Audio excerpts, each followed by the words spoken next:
할렐루야. 주님의 은혜와 평강이 우리 성도님들에게 함께하길 원합니다. 오늘은 명화로 읽는 창세기 4번째 시간입니다. 오늘도 두 사건을 가지고 명화와 함께 하나님의 말씀을 묵상하고자 하는데요. 첫 번째는 하갈과 이스마엘 이야기이고, 또 이어서는 이삭의 출생에 관련된 사건을 가지고 우리가 하나님의 말씀을 함께 묵상하고 또 나누고자 합니다. 제가 기도하고 오늘 강의를 시작하도록 하겠습니다. 기도하겠습니다. 사랑해 주님 감사합니다. 하나님의 은혜로 오늘 우리가 여기 있고, 또 하나님의 말씀과 하나님의 사랑으로 우리의 신앙이 매일매일 조금씩 자라가고 있음을 고백합니다. 하나님, 그 말씀 앞에선 우리가 오늘도 창세기 말씀을 통해서 하나님의 뜻을 더욱 깊이 알길 원합니다.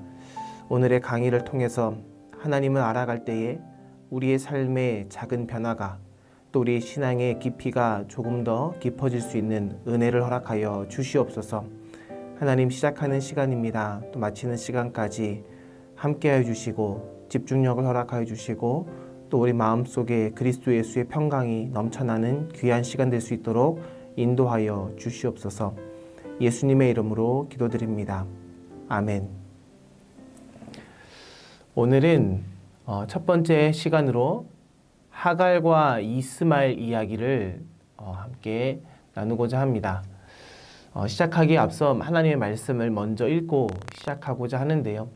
창세기 16장 그리고 창세기 21장에 있는 본문입니다. 이 본문을 읽을 때에 한 가지 질문을 가지고 생각하면서 말씀을 읽길 원하는데요.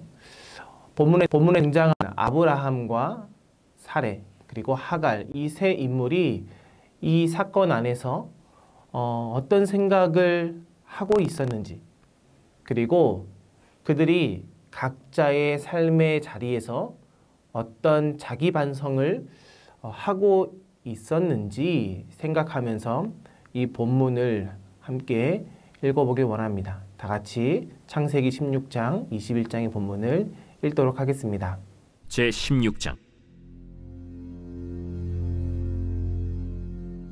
아브람의 아내 사레는 출산하지 못하였고 그에게 한 여종이 있으니 애굽 사람이요 이름은 하갈이라. 사레가 아브람에게 이르되, 여호와께서 내 출산을 허락하지 아니하셨으니 원하건대 내 여종에게 들어가라. 내가 혹 그로 말미암아 자녀를 얻을까 하노라. 아브람이 사레의 말을 들으니라. 아브람의 아내 사레가 그 여종 애굽 사람 하갈을 데려다가 그 남편 아브람에게 첩으로 준 때는 아브람이 가나안 땅에 거주한 지 10년 후였더라. 아브람이 하갈과 동침하였더니 하갈이 임신하매 그가 자기의 임신함을 알고 그의 여주인을 멸시한지라. 사레가 아브람에게 이르되, 내가 받는 모욕은 당신이 받아야 옳도다. 내가 나의 여종을 당신의 품에 두었거늘 그가 자기의 임신함을 알고 나를 멸시하니 당신과 나 사이에 여호와께서 판단하시기를 원하노라. 당신의 여종은 당신의 수중에 있으니 당신의 눈에 좋을 대로 그에게 행하라. 하매 사레가 하갈을 학대하였더니 하갈이 사레 앞에서 도망하였더라. 여호와의 사자가 광야의 샘물 곁 곧 술길 샘 곁에서 그를 만나 이르되, 사레의 여종 하갈아, 내가 어디서 왔으며 어디로 가느냐? 나는 내 여주인 사리를 피하여 도망하나이다. 내 여주인에게로 돌아가서 그 수하에 복종하라. 내가 내 씨를 크게 번성하여 그 수가 많아 셀 수 없게 하리라. 내가 임신하였은즉 아들을 낳으리니 그 이름을 이스마엘이라 하라. 이는 여호와께서 내 고통을 들으셨음이니라. 그가 사람 중에 들나귀같이 되리니 그의 손이 모든 사람을 치겠고 모든 사람의 손이 그를 칠지며 그가 모든 형제와 대항해서 살리라. 하갈이 자기에게 이르신 여호와의 이름을 나를 살피시는 하나님이라 하였으니 이는 내가 어떻게 여기서 나를 살피시는 하나님을 배웠는고. 이러므로 그 샘을 부엘라헤로이라 불렀으며 그것은 가데스와 베렛 사이에 있더라. 하갈이 아브람의 아들을 낳음에 아브라함이 하갈이 낳은 그 아들을 이름하여 이스마엘이라 하였더라. 하갈이 아브라함에게 이스마엘을 낳았을 때 아브라함이 86세였더라. 아이가 자라매 젖을 떼고 이삭이 젖을 떼는 날에 아브라함이 큰 잔치를 베풀었더라. 사라가 본즉 아브라함의 아들 애굽 여인 하갈의 아들이 이삭을 놀리는지라. 그가 아브라함에게 이르되 이 여종과 그 아들을 내쫓으라. 이 종의 아들은 내 아들 이삭과 함께 기업을 얻지 못하리라. 아브라함이 그의 아들로 말미암아 그 일이 매우 근심이 되었더니 하나님이 아브라함에게 이르시되 내 아이나 내 여종으로 말미암아 근심하지 말고 사라가 내게 이른 말을 다 들으라. 이삭에게서 나는 자라야 네 씨라 부를 것임이니라. 그러나 여종의 아들도 내 씨니 내가 그로 한 민족을 이루게 하리라. 아브라함이 아침에 일찍이 일어나 떡과 물 한 가죽 부대를 가져다가 하갈의 어깨에 메어주고 그 아이를 데리고 가게 하니 하갈이 나가서 브엘세바 광야에서 방황하더니 가죽 부대에 물이 떨어진지라. 그 자식을 관목더물 아래에 두고 아이가 죽는 것을 참아 보지 못하겠다 하고 화살 한바탕 거리 떨어져 마주 앉아 바라보며 소리내어 우니 하나님이 그 어린아이의 소리를 들으셨으므로 하나님의 사자가 하늘에서부터 하갈을 불러 이르시되 하갈아, 무슨 일이냐? 두려워하지 말라. 하나님이 저기 있는 아이의 소리를 들으셨나니 일어나 아이를 일으켜 내 손으로 붙들라. 그가 큰 민족을 이루게 하리라. 하나님이 하갈의 눈을 밝히셨으므로 샘물을 보고 가서 가죽 부대에 물을 채우다가 그 아이에게 마시게 하였더라. 하나님이 그 아이와 함께 계시매 그가 장성하여 광야에서 거주하며 활 쏘는 자가 되었더니 그가 바란 광야에 거주할 때 그의 어머니가 그를 위하여 애굽 땅에서 아내를 얻어주었더라. 눈앞에 보이는 이 그림은 카미유 코로의 작품 광야의 하갈이라는 그림입니다. 이 작품은 1835년에 그려졌는데요. 이 작품을 보시면 한 아이와 어미가 보이죠. 누구인지 짐작이 가시지요? 이 그림을 볼 때 우리가 생각해야 될 것은 그림 안에 나와 있는 구도입니다. 이 여인이 어디에 위치해 있는지 그 구도, 그리고 그림 전체적으로 어떤 묘사가 이 그림 안에 펼쳐지고 있는지 살펴보면서 또한 이 색채를 우리가 주의 깊게 보아야 하는데요. 성경 본문을 방금 읽으면서 우리가 상상했던 그 하갈과 또 이스마엘의 그 상황, 그리고 눈에 보이는 이 그림, 이 두 가지를 교차하면서 우리가 어떤 느낌을 받았는지를 먼저 생각해 보았으면 좋겠습니다.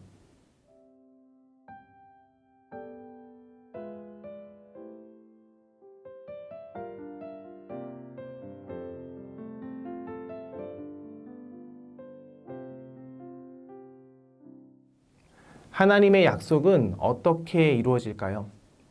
창세기는 약속의 책이라고 해도 지나친 말이 아닙니다. 그런데 이 약속, 하나님이 맺으신 그 언약이 생각만큼 쉽게 이루어지지 않습니다. 하나님께서 아브라함을 처음 부르셨을 때 두 가지를 약속하셨지요.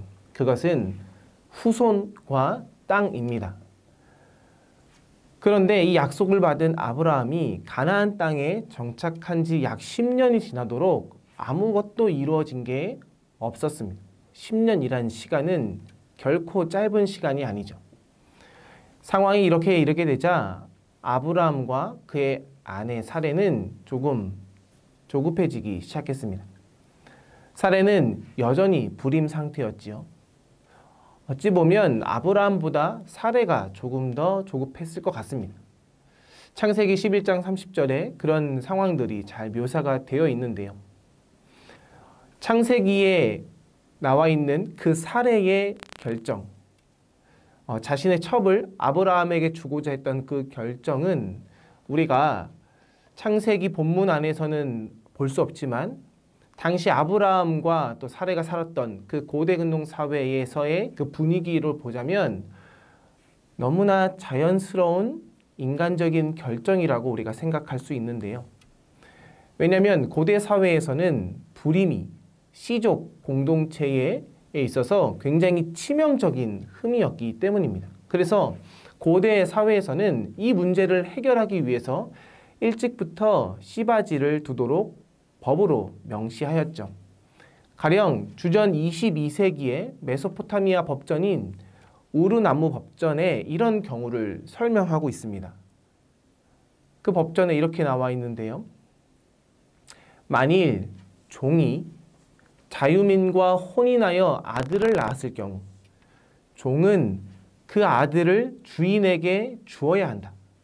주인을 섬겨야 하는 그 아들은 아버지 재산의 반을, 자유민 어머니를 둔 그 밖의 자식들은 임금의 허락 없이 종살이하게 해서는 안 된다라고 법전에 기록되어 있습니다. 그 고대 근동에 많은 사람들이 이런 사회적인 이슈를 가지고 고민할 때에 이 법전대로 행동했다라는 것이죠. 어쩌면 사례도 이런 고대 사회의 관습에 따라 아브라함에게 이집트에서 사온 자신의 몸종인 하갈을 씨바지로 드리도록 제안한 듯 합니다. 창세기에서 하갈의 이야기는 창세기 16장과 창세기 21장에 2번 나오지요. 처음에 사레가 하갈을 첩으로 들이면서 씨바지를 하자고 했을 때 사레의 계획대로 모든 것이 진행되는 듯해 보였습니다. 아브라함과 하갈이 잠자리를 하고 나서 하갈이 임신했기 때문이죠. 그런데요, 문제가 생깁니다. 하갈이 자신의 여주인인 사레를 대놓고 업신여기기 시작했다라는 것입니다. 사레는 정말 꿈에도 상상하지 못했던 일이 펼쳐진 것이죠. 그렇다고 남편의 아이를 임신한 이 씨바지를 함부로 대할 수도 없는 노릇이었습니다. 성경 안에 나와 있지 않지만 고대 근동의 성문법으로 가장 유명했던 고대의 바벨론 제국의 함무라비 법전에는 이런 경우에 대해서 다음과 같은 규정을 제시하는데요. 이렇게 나옵니다. 만일 한 시민이 나디투 여사제와 혼인했는데 그 부인이 남편에게 여종을 주어 그 여종이 아이를 낳고는 자신이 부인과 같은 지위를 갖겠다고 할 경우에 부인은 그 여종이 아이를 낳아주었기 때문에 여종을 팔아서는 안 된다라고 합니다. 하지만 부인은 여종을 노예 시장에서 사온 종처럼 부릴 수 있다고 말하고 있죠. 이런 관점에서 사레는 하갈을 팔 수가 없었습니다. 그래서 마음속으로 분을 삭힐 수밖에 없었죠. 사레는 아브라함에게 이 상황을 두고 푸념합니다. 더군다나 상황이 여기에 이르도록 하나님의 그 약속을 끝까지 신뢰하지 못했던 그 아브라함도 사레의 그 푸념에 동의할 수밖에 없었죠. 여기서 아브라함이 무엇을 더 할 수 있을까요? 그래서 아브라함은 사레에게 이렇게 말합니다. 창세기 16장 6절인데요. 아브라함이 사레에게 이르되 당신의 여종은 당신의 수중에 있으니 당신의 눈에 좋을 대로 그에게 행하라 라고 말합니다. 사레에게 하갈을 마음대로 당신이 좋을 대로 행하라고 말하죠. 남편의 이 말에 사레는 하갈을 학대하기 시작합니다. 결국 사레의 조급한 그 계획이 한 가정의 큰 갈등으로 이르게 되고 만 것이죠.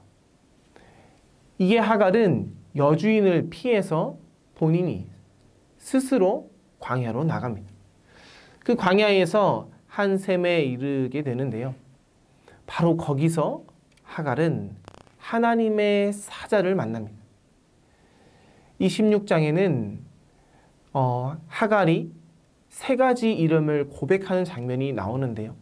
그 세 가지 이름을 한번 살펴보겠습니다. 첫 번째로는 하갈이 임신한 그 아들의 이름입니다. 이스마엘이죠. 이시마엘이라는 히브리어인데 하나님이 들으신다라는 뜻을 가지고 있습니다. 하나님께서 그 하갈의 고통을 들으셨다라는 그 고백으로 하갈은 그 아들의 이름을 이시마엘이라고 지었습니다. 둘째로는 하갈이 만난 하나님의 이름인데요. 나를 살피시는 하나님이라는 그 고백을 하게 됩니다. 13절에 나오지요. 그리고 세 번째로 하갈이 셈의 이름을 이렇게 말하는데요. 부엘라 헤로이라고 말하죠. 이것은 나를 보살피시는, 나를 살피시는 분, 나를 살피시는 분의 셈이라는 뜻입니다. 당시의 관습에 따라 하나님의 약속을 해결하라고 했던 사레와 그 아브라함의 계획에서 하갈은 희생양과 다름없었습니다. 그 희생양으로 피해를 받던 그 하갈, 하나님은 그 하갈에게 하나님의 은혜를 베풀고 있다는 것을 우리는 볼 수 있습니다. 하나님의 그 세심한 보살핌이 아브라함과 사레에게만 있는 것이 아니라 희생양으로 버림받을 수 있었던 그 하갈에게도 있었다는 것이죠. 이것은 마치 창세기를 읽는 우리에게 하나님께서 메시지를 보내는 듯 합니다. 보십시오. 정의를 부르짖는답시고 약한 사람들, 그리고 연약한 목소리들을 무시하고 짓밟아버리는, 또 자신을 위해서 타자를 이용하는 사람들에게 경종을 울리는 내용이라는 것이죠. 하나님의 관심이 하나님의 선택받은 백성에게만 있는 것이 아니라 하나님의 세밀한 보살피심은 그렇게 버림받을 수 있었던, 그리고 희생양으로 피해를 받을 수 있었던 사람에게도 하나님의 관심은 있었다라는 것. 창세기 21장에 가면 하갈을 향한 하나님의 세심한 보살핌이 이어집니다. 하나님께서 아브람과 사레의 이름을 바꾸시고 드디어 그들에게 아들을 주시죠. 이삭이 태어납니다. 네, 한번 생각해 보십시오. 아브라함의 친자식이 태어난 마당에 시바지의 아들이었던 이스마엘은 과연 이 상황에서 어떤 처지에 처하게 될까요? 이스마엘은 아브라함에게나 사라에게나 상당히 부담스러운 존재였을 겁니다. 동시에 위험을 아는 존재이기도 했습니다. 사라는 아브라함에게 당장 하갈과 이스마엘을 내쫓으라고 독촉하죠. 하지만 하나님께서는 아브라함에게 이 아이 이스마엘을 향해서 은총을 약속하십니다. 비록 관습에 의한 희생양이었지만 한 민족을 이루도록 해주겠다고 약속하지요. 그리하여 아브라함은 하갈과 이스마엘에게 최소한의 양식을 주어서 내보냅니다. 그러나 그것은 말이 좋아 내보낸 것이지 사실 내쫓는 것과 다름없지요. 실제로 그렇게 광야로 나간 그 하갈과 이스마엘은 이내 마실 물이 없어서 죽음의 그 위기에 맞닥뜨리게 됩니다. 하나님의 약속을 경험한 아브라함과 사라는 관습의 희생양이었던 하갈과 이스마엘을 완전히 잊어버리고 그들을 버립니다. 그런데요, 하나님은 그들이 버렸던 그 하갈과 이스마엘을 보살피십니다. 그들을 챙기시죠. 죽음 앞에서 그들이 소리내어 울고 있을 때 하나님의 사자가 하갈에게 나타나 그를 위로합니다. 그리고 아브라함에게 했던 그 이스마엘에 대한 그 약속을 다시 한 번 더 확인시켜 주죠. 그리고 그들을 샘물로 이끌어줍니다. 본문은 이스마엘이 활 쏘는 자가 되어서 결혼했다라는 이야기로 마무리되지요. 앞서 감상한 장바리스트 카미유 코로의 이 그림 광야의 하갈은 창세기 21장의 장면을 화폭으로 담고 있습니다. 코로는 프랑스를 대표하는 풍경화가였죠. 생전에 코로의 작품은 엄청난 인기를 끌었습니다. 그는 굉장히 모호한 표현을 즐겼는데요. 이런 특징을 모방한 위작들이 다른 어느 화가보다 많이 양산되었다고 봐도 과언이 아닙니다. 사후에 그의 명성은 인상파 화가들에게 가려졌습니다. 하지만 오늘날 그 작품은 새로운 인기를 누리고 있는데요. 그래서 이 작품을 우리가 유심히 보면서 창세기 21장에 담긴 그 의미를 더욱 깊이 깨달을 수 있게 된다는 것입니다. 신고전주의 화풍이라고 우리가 불릴 수 있는 이 그림, 이것은 특별히 창세기 21장 15에서 16절의 말씀을 담고 있는데요. 15절 말씀에 이렇게 나옵니다. 가죽 부대에 물이 떨어진지라 그 자식을 관목덤불 아래에 두고 이르되 아이가 죽는 것을 참아보지 못하겠다 하고 화살 한바탕 거리 떨어져 마주 앉아 바라보며 소리내어 울었다라고 합니다. 이 본문을 담고 있는 이 그림은 떼약볕이 내리는 광야의 풍경, 그리고 하갈이 있는 곳에 그 그림자가 깊은 대조를 이루고 있습니다. 그런데 이 그림자는 하갈을 어둡게 하지는 않습니다. 대신 떼약볕을 가려주는 역할을 하고 있다는 거죠. 죽어가는 아들을 두고 슬픔과 고통에 절규하는 그 하갈을 돌보시는 하나님의 사랑을 느낄 수가 있는 것이죠. 많은 화가들이 창세기 21장의 장면을 그릴 때에 하나님의 사자를 크게 그렸습니다. 하지만 오늘 우리가 보고 있는 이 작품에는 그 천사가 크지 않습니다. 오히려 이 그림에는 풍경과 하갈, 이스마엘이 훨씬 더 크고 또 그림 앞에 있으며 천사는 작게 뒤편에 그려지고 있죠. 그래서 이 그림을 가만히 보면 하갈의 그 심정, 그 하갈의 마음속에 있는 그 고독감이 훨씬 더 잘 표현되어 있습니다. 한 사람이 희생양으로 버림받았을 때 받을 수 있는 그 감정, 그 고독, 그 소외. 하지만 그 하갈을 중심으로 한 그 빛이 하갈을 보호하고 있다는 것. 이것은 하나님이 그 하갈을 세심하게 보살피고 있다는 것을 지금 돋보이게 하려고 하는 것이죠. 결국 이 이야기에서 우리는 관습을 통해 약자를 무시했던 그 아브라함 부부와 또 그들 때문에 희생당한 그 하갈의 모자를 보면서 하나님은 아브라함과 사라만 그리고 그 아들 이삭만 보살피시는 하나님이 아니라 그들에 의해서 버림받았던 그 하갈과 이스마엘도 세심하게 보살피고 있다는 그 모습을 우리가 아주 선명하게 볼 수 있습니다. 누가 하나님의 축복의 자녀일까요? 우리는 아브라함과 사라라고 믿습니다. 맞지요?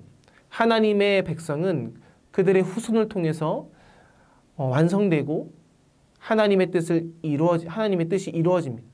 하지만 하나님은 소외되고 또 버림받고 희생양이 된 그 하갈과 이스마엘에게도 하나님의 복을 허락하셨다라는 것입니다. 사람의 계획으로, 사람의 선택으로 빚어진 그런 아픔과 슬픔에서도 하나님은 역사하고 계시고 소외된 자를 버리지 않는다는 것. 소외되고 외면당한 사람도 하나님은 세밀하게 보살펴 주시는 분이라는 것을 오늘 우리는 이 그림을 통해서 또 이 본문을 통해서 알 수 있습니다. 이어서 우리가 두 번째로 살펴볼 말씀은 이삭의 출생 이야기입니다. 이 본문은 창세기 18장과 창세기 21장인데요. 이 본문을 읽기에 앞서 우리가 한 가지 질문을 가지고 말씀을 읽었으면 좋겠습니다. 본문에 보면 사라가 웃는 모습이 나옵니다. 어찌 보면 그 웃음은 실소고 비웃음이라고 볼 수 있죠. 하지만 그 웃음이 결국 어떻게 되는지 주목해서 보면서 이 말씀을 함께 읽어보겠습니다. 제18장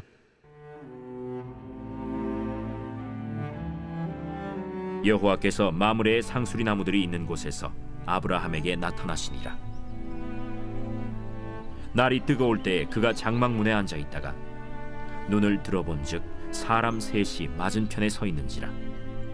그가 그들을 보자 곧 장막문에서 달려나가 영접하며 몸을 땅에 굽혀 내 주여, 내가 주께 은혜를 입어 싸우면 원하건대 총을 떠나 지나가지 마시옵고 물을 조금 가져오게 하사 당신들의 발을 씻으시고 나무 아래에서 쉬소서.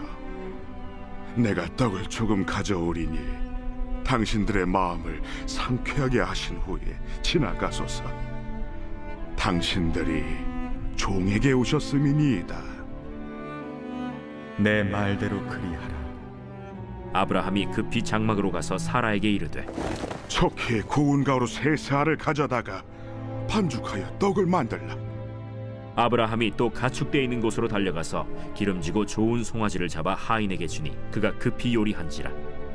아브라함이 엉긴 젖과 우유와 하인이 요리한 송아지를 가져다가 그들 앞에 차려놓고 나무 아래에 모셔 섬에 그들이 먹으니라. 그들이 아브라함에게 이르되 내 아내 사라가 어디 있느냐? 장막에 있나이다. 내년 이맘때 내가 반드시 내게로 돌아오리니 내 아내 사라에게 아들이 있으리라. 사라가 그 뒤 장막문에서 들었더라. 아브라함과 사라는 나이가 많아 늙었고 사라에게는 여성의 생리가 끊어졌는지라. 사라가 속으로 웃고 이르되 내가 노쇠하였고 내 주인도 늙었으니 내게 무슨 즐거움이 있으리요. 여호와께서 아브라함에게 이르시되 사라가 왜 웃으며 이르기를 내가 늙었거늘 어떻게 아들을 낳으리요 하느냐? 여호와께 능하지 못한 일이 있겠느냐? 기한이 이를 때 내가 내게로 돌아오리니 사라에게 아들이 있으리라. 사라가 두려워서 부인하여 이르되 내가 웃지 아니하였나이다. 아니라 내가 웃었느니라. 제21장.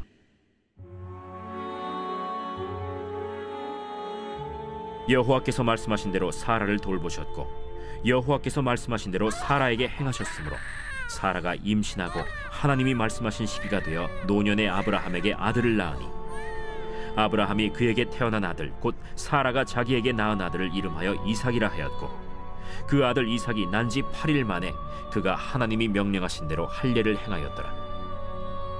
아브라함이 그의 아들 이삭이 그에게 태어날 때에 100세라. 사라가 이르되 하나님이 나를 웃게 하시니 듣는 자가 다 나와 함께 웃으리로다.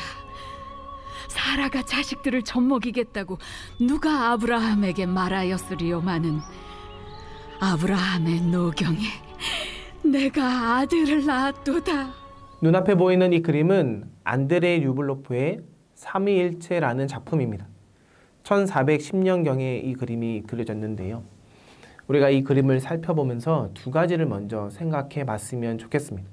하나는 이 그림의 작품명인 삼위일체라는 이 제목과 오늘 우리가 읽었던 이 본문의 내용이 어떻게 연관성이 있는지 한번 생각해 봤으면 좋겠고요. 두 번째는 이 그림을 볼 때 원근법과 단축법의 관점에서 각각의 대상들이 어떻게 묘사되고 있는지 주의 깊게 살펴보았으면 좋겠습니다.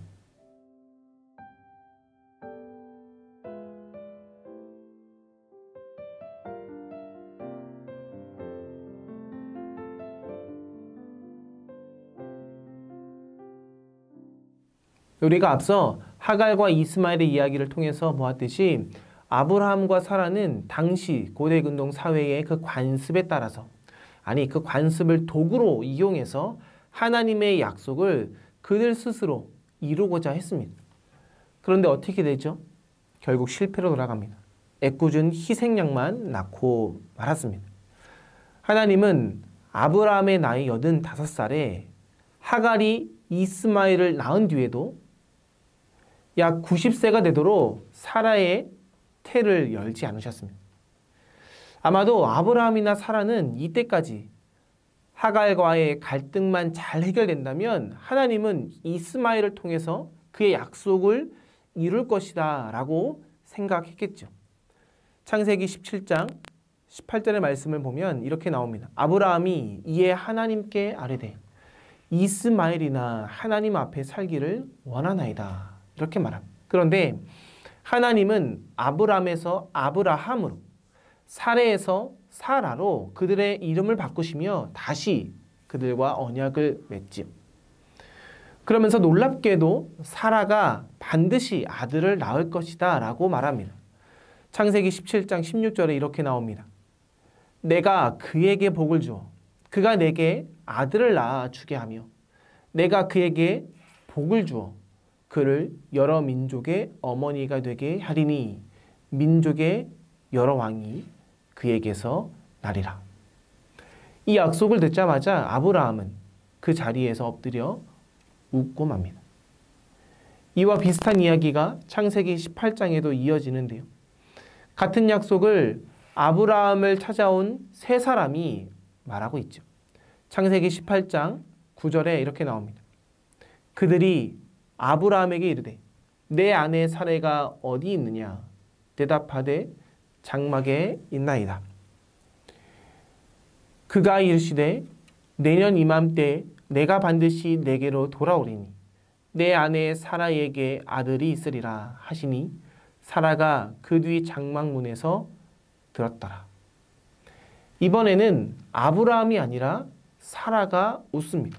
12절에 보면 이렇게 나오지요.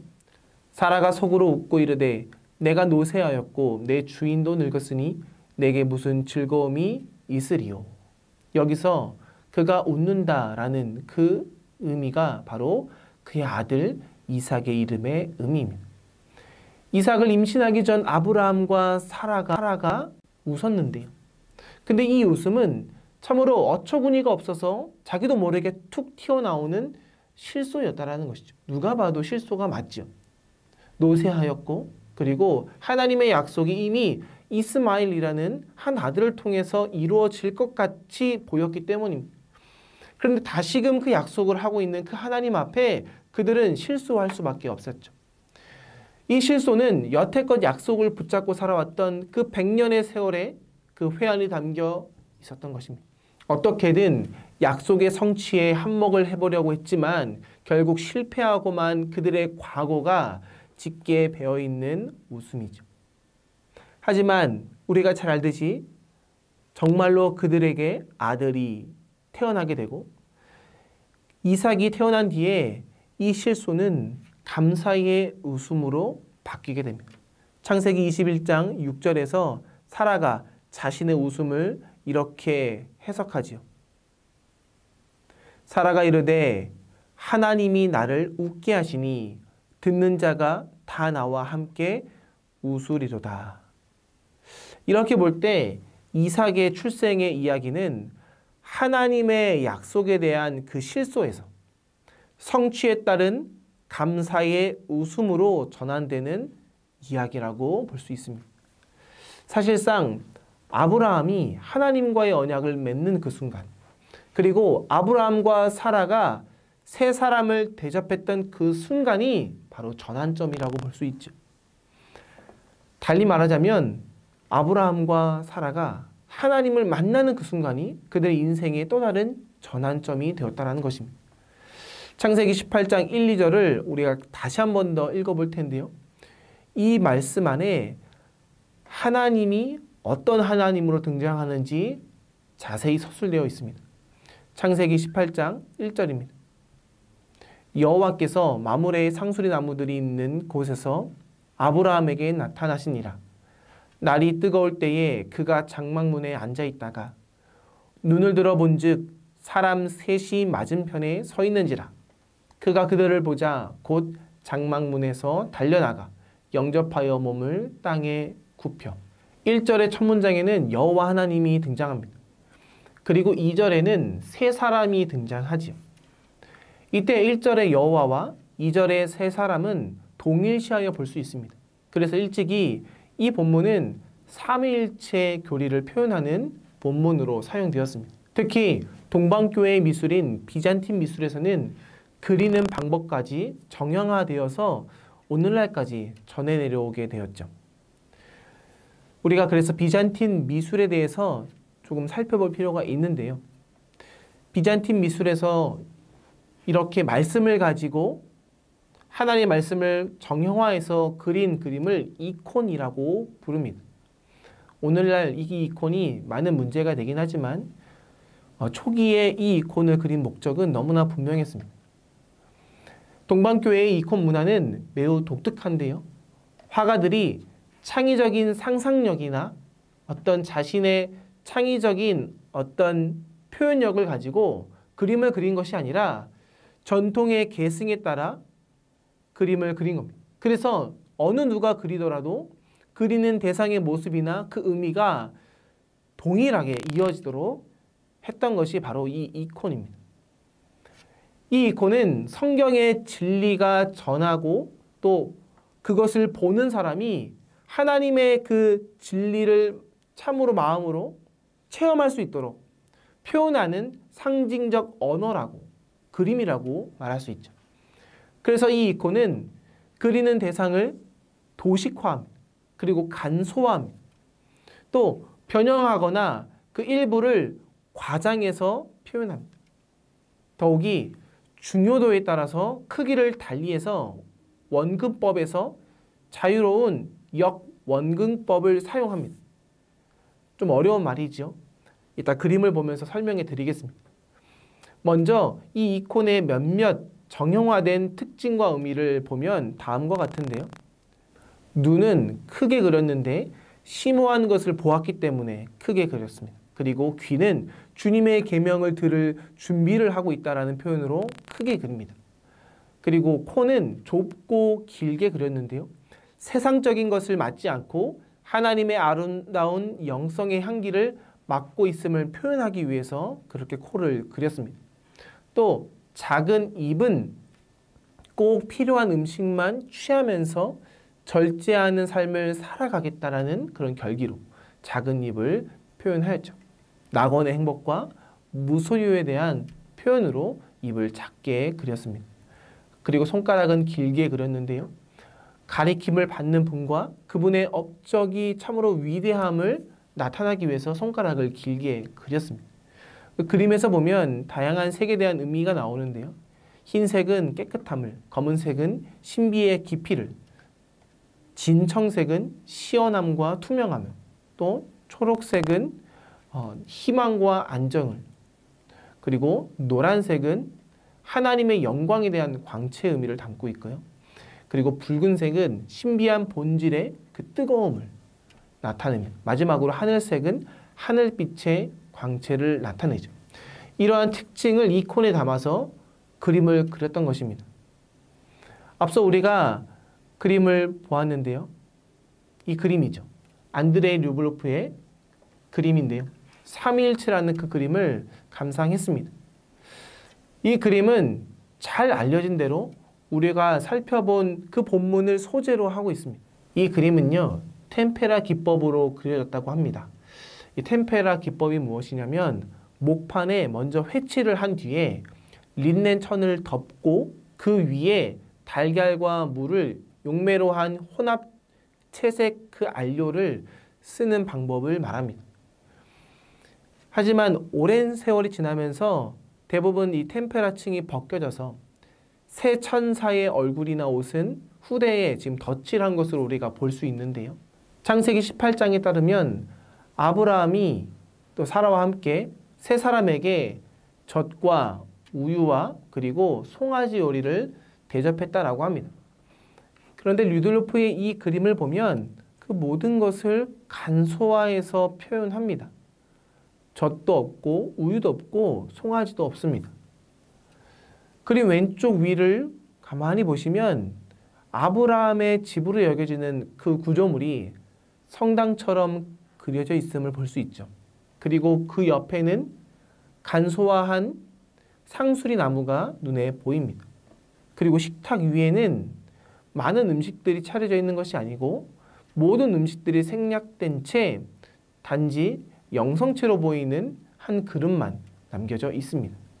그러면 뭐가 부각되었죠? 네, 사람이 부각되었습니다. 그들의 세 사람이 크게 그림을 꽉 차고 안고 있죠. 또한 흥미로운 점은 이 그림 안에서 아브라함과 사라가 등장하지 않습니다. 그렇다면 이 그림을 볼 때 르블로프가 아브라함과 사라의 시점에서 이 그림을 그렸다고 볼 수 있겠죠. 그리고 이 그림을 보는 모든 이들도 아브라함과 사라의 관점에서 그들의 동일한 시점에서 그 하나님의 임재를 체험할 수 있도록 했다라는 것을 알 수 있습니다. 우리가 아브라함과 사라가 되어서 이 세 사람을 만나고 있다고 상상할 수 있도록 그림이 그려졌다라는 것이죠. 자, 보십시오. 우리가 읽었던 오늘의 본문, 그리고 지금 보고 있는 이 그림. 이 그림을 보고 있는 모든 이들이 아브라함과 사라에게 나타난 그 하나님, 새 하나님, 삼위일체 하나님을 경험할 수 있도록 지금 이 화가는 우리에게 이 그림을 그리면서 우리를 하나님 앞으로 초대하고 있다라는 겁니다. 그래서 정교회에서는 이 그림을 보면서 다음과 같이 해석을 했는데요. 이렇습니다. 아브라함과 사라의 부재는 우리를 더 높은 하나님의 섭리의 깊이로 불러드립니다. 아브라함의 천막은 궁정과 성당이 되고 마므레의 상수리 나무는 생명나무가 됩니다. 소머리가 담겨있는 식탁 위의 그릇은 감사와 성사의 잔으로 대체됩니다.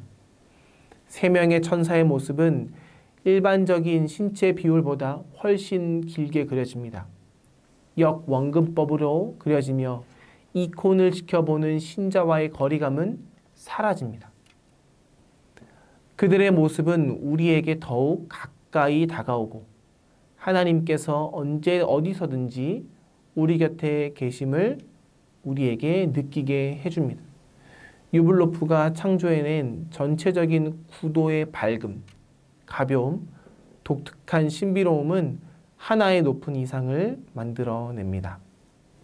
이 그림을 보면 아브라함과 사라에게 약속을 통해 아들을 주실 것을 약속했을 때 실소를 내뱉었던 그 사라의 마음속에 있는 거탄한 심정을 감사의 웃음으로 바꾸시는 그 하나님을 볼 수 있습니다.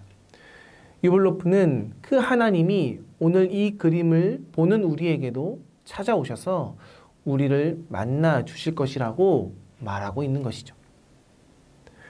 하나님의 언약이 때로는 늦어지고 눈에 보이지 않을지라도, 그리고 나의 인생의 경험을 통해 하나님의 약속을 비춰볼 때 실소가 나올지라도 하나님은 우리의 실소를 감사의 웃음으로 바꾸시고 하나님은 자신의 언약을 반드시 지키시는 하나님이시라는 것을 오늘 이 작품을 통해서 우리에게 말하고 있는 것이죠.